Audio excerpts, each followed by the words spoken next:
Why do some of these guys, like, what is your opinion, since you've built so many superstars and you've had a lot of guys, you've had the opposite. You've had all the guys that were ambassadors and guys that were good for the sport and doing really well.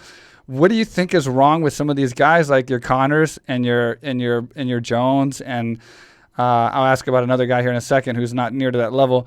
But what do you think about these guys that are getting to the top and they've been to the top and they're champions and they've done it all, and then they crumble like this, and then it's just one problem after another after another? Like, what's causing this? And do you think he can make a comeback and still have a career? Or do you think, because DC said now that he's breaking the ties and with his gym, he's breaking ties with certain people, this is kind of like a slow downward spiral where you start losing your friends, you start losing your burning bridges, you're doing these things, and now you have no support staff and you just kind of tumble down. Do you think he's tumbling down now and can't come back, or do you think he can pull through if he got the right people around him? Oh, I think he can pull through it, but I just don't know why he is where he's at. I mean, yeah, it is weird, right? He has everything. And yeah, why, I think so. Why are you at where you're at? I mean, I don't really know what exactly happened, but I know that it involved his family, and I don't know, man. It's like, it's not unlike him, to be in this kind of trouble. He's been in this kind of trouble since I've,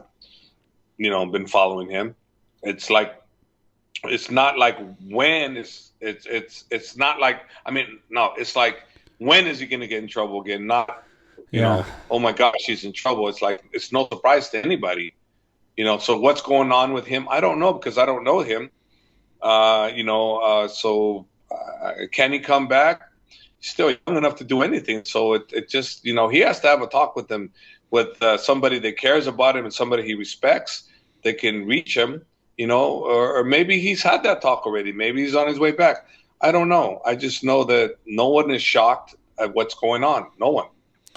What seems to me that's crazy is, like, you work your whole life to get to a point where you don't have to prove yourself to people. And, like, it seems like when you're coming up, you have a lot of insecurities because you don't know how good you are until you figure it out. Obviously, none of us do.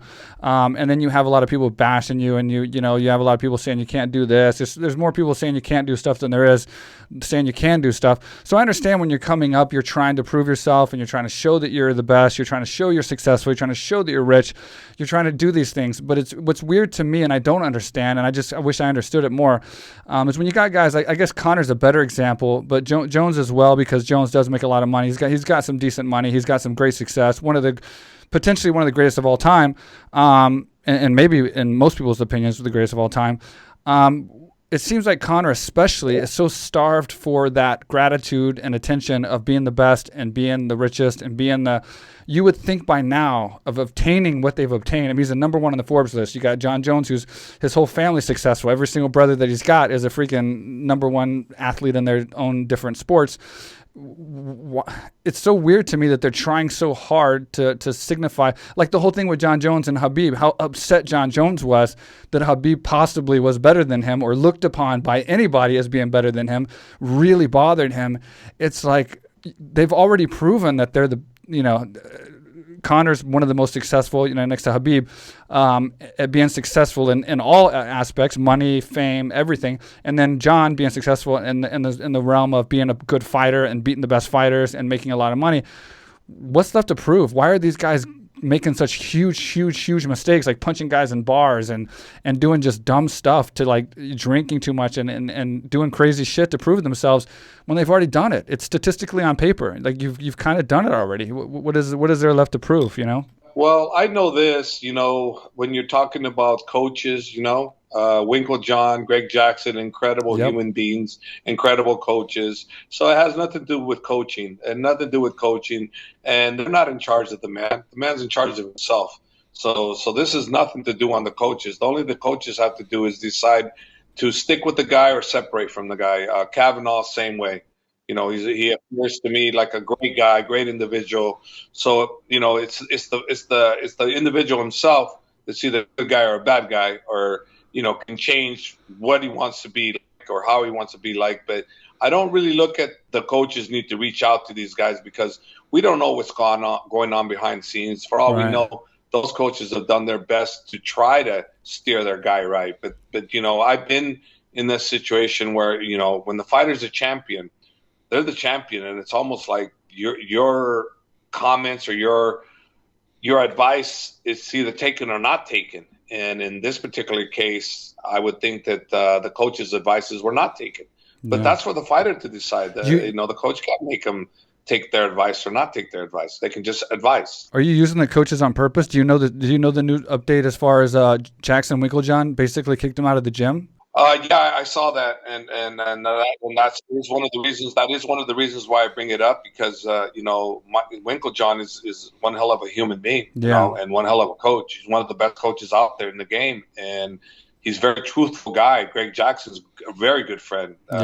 Every time I call him, he always picks up the phone and answers whatever I want to ask. Same with him. He calls me, I pick up.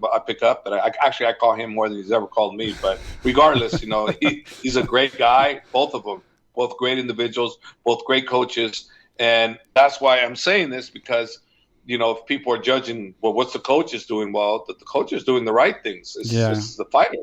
Don't blame the coaches. It's the fighter. In this particular case, you're talking about two individuals that are different.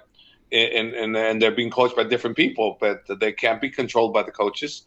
Look, if Habib decided to act any way he wanted to act, don't be looking at me as well, why didn't Javier control him? I can't control Habib. He is who he is. I can advise him. I can give him my opinion, which I do. But he's going to, at the end of the day, he's going to do what he wants to do. Same with Kane, same with DC, same with Frank Shamrock, same with all the guys that I've had, Luke, all of them. They do what they're going to do. Kung Lee, Josh Thompson. I mean, they all have their own path. Now, it's your job as a coach to put them in the right path, but it's up to them to decide what path they want. I was thinking do I blame the coaches when I was asking you, because you've built so many guys? I didn't mean it quite like that. I don't mean are the coaches at fault. I just mean, considering you have so much experience watching, obviously taken away from the fact that you've coached these guys and made them successful, but you've watched so many guys become successful. I was just wondering your opinion on what makes someone spiral out of control, considering we've only had maybe a couple guys really spiral out of control, and for the most part they haven't. So what are we doing different than some of these other gyms, or maybe it's just the people around them? Or on the fact that I did have a couple of them in on my case, when they've been mad at me, it's been lack of attention to them. All right. Lack of attention. I got my beef with some of my guys because I ignored them. That was it. I didn't give them the attention I used to, and I did it on purpose, and the result was not favorable. So that was a lesson learned on my part, that don't ignore. And I'm good at ignoring people. I've done it for a long time.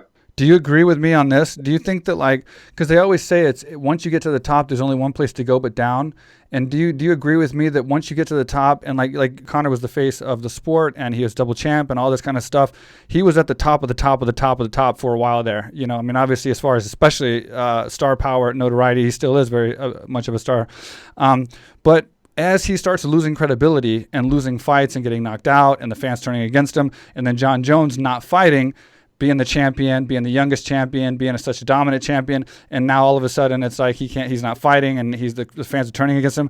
Do you think it's just they can't handle, once they get to that top and they're looked upon as the best, they have to stay that way? And is this something that you think everyone's going to, obviously Habib was different, but do you think other people are going to face the same kind of problem? It's you work so hard to get to the very top where you're the best in the world, and you're undoubtedly this, and this. Eventually you're going to have to fall off. You're going to have to get old. You're going to have to lose fights. You're going to have to not be, have some kind of incident.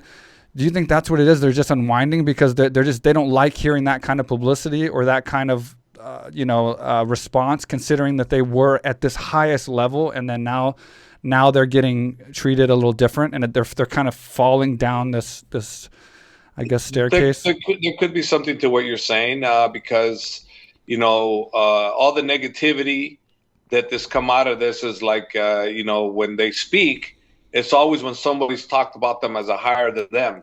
Then they start talking about, how many times I defended, how many times I did this.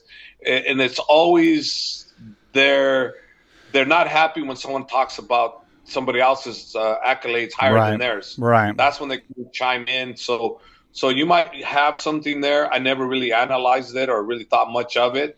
But you could be very correct on that they can't handle the negativity, and therefore they lash out. because they're used to being at the very top of the top. And then even though they may be still champions, but in people's eyes, they're not cream of the crop. So they lash out because the fans attack them.